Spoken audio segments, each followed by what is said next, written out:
بتائیے گا پشاور میں اس وقت کیونکہ مرکزی رویت ہلال کمیٹی کا اجلاس جاری ہے، مزید شہادتیں موصول ہوئی ہیں، 22 شہادتیں ہو چکی ہیں۔ ذاکر اللہ آگاہ کیجئے گا اب کہاں کہاں سے شہادتیں موصول ہوئی ہیں؟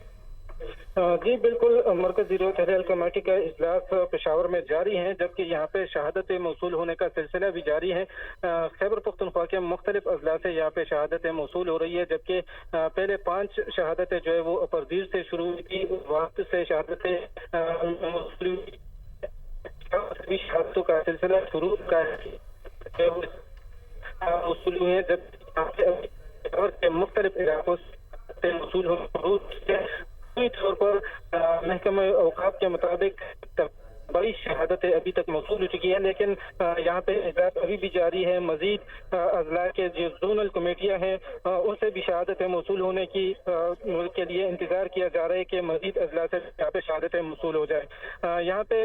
باقاعدہ طور پر اجلاس میں فیصلہ کیا جائے گا شہادتوں کی نوعیت کو دیکھ کر کہ رمضان المبارک۔ ذاکر اللہ، آپ شہادتوں کی نوعیت کی بات کر رہے ہیں تو 22 شہادتیں تو اس وقت مل چکی، تو ان کی تصدیق کا یعنی ان کی صحت کے تعین کا کیا طریقہ کار ہوتا ہے اور کتنا وقت درکار ہوتا ہے اس کے لیے عموماً؟ جی بالکل، جن علاقے میں شہادت موصول ہوتی ہے زونل کمیٹی کو، تو باقاعدہ طور پر زونل کمیٹی کے سامنے وہ پیش کیا جاتا ہے جو بندہ شہادت دیتا ہے۔ پھر اس کے بعد زونل کمیٹی جو ہے وہ مرکزی رویت ہلال کمیٹی کو شہادت موصول کرتے ہیں، جو یہاں پہ پشاور کے نزدیک علاقے کے ہیں جہاں سے ابھی شہادتیں موصول ہونا شروع ہو چکے ہیں۔ تو کوشش کی جا رہی ہے کہ وہاں پہ جو بندہ شہادت دیتا ہے وہ مرکزی رویت ہلال کمیٹی کے سامنے پیش کیا جائے اور ان کے سامنے اپنے شہادت جو ہے وہ چاند دیکھنے کا شہادت جو ہے وہ یہاں پہ پیش کرے۔ تو یہ کوشش کی جا رہی ہے کہ اسی طریقے سے شہادتوں کی نوعیت کا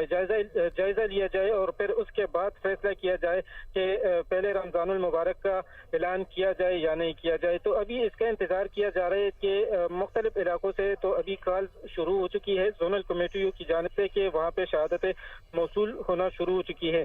لیکن ابھی یہ بتایا جا رہا ہے کہ زیادہ تر جو ہے وہ ابھی پشاور کے مختلف علاقوں سے شہادتیں موصول ہونا شروع ہو چکی ہے۔ لیکن یہاں پہ مرکزی رویت ہلال کمیٹی نے بھی چاند دیکھنے کی کوشش کی، لیکن یہاں پہ جو مسئلہ ہے وہ برآلود ہو گیا ہے، تو اسی وجہ سے یہاں پہ چاند نظر نہیں آیا۔ محکمہ موسمیات کے مطابق آج چاند دیکھنے کے قوی امکانات تھے، کیونکہ یہاں پہ آج چاند کی عمر جو ہے وہ محکمہ فلکیات کی جانب سے بتایا جا رہا ہے کہ 26 گھنٹے تک ہوگی، تو اسی وجہ سے انسانی نظر سے یہ چاند دیکھا جا سکے گا۔ لیکن یہاں پہ موسم برآلود ہونے کی وجہ سے چاند نظر نہیں آیا۔ ابھی مختلف علاقوں سے جہاں پہ مسئلہ صاف ہے تو وہاں سے شہادتیں موصول ہونا شروع ہو چکی ہے اور شہادتیں موصول ہونا شروع ہو گئی ہیں۔ ذاکر اللہ پشاور سے آگاہ کر رہے تھے، آپ کا بہت شکریہ ہمارے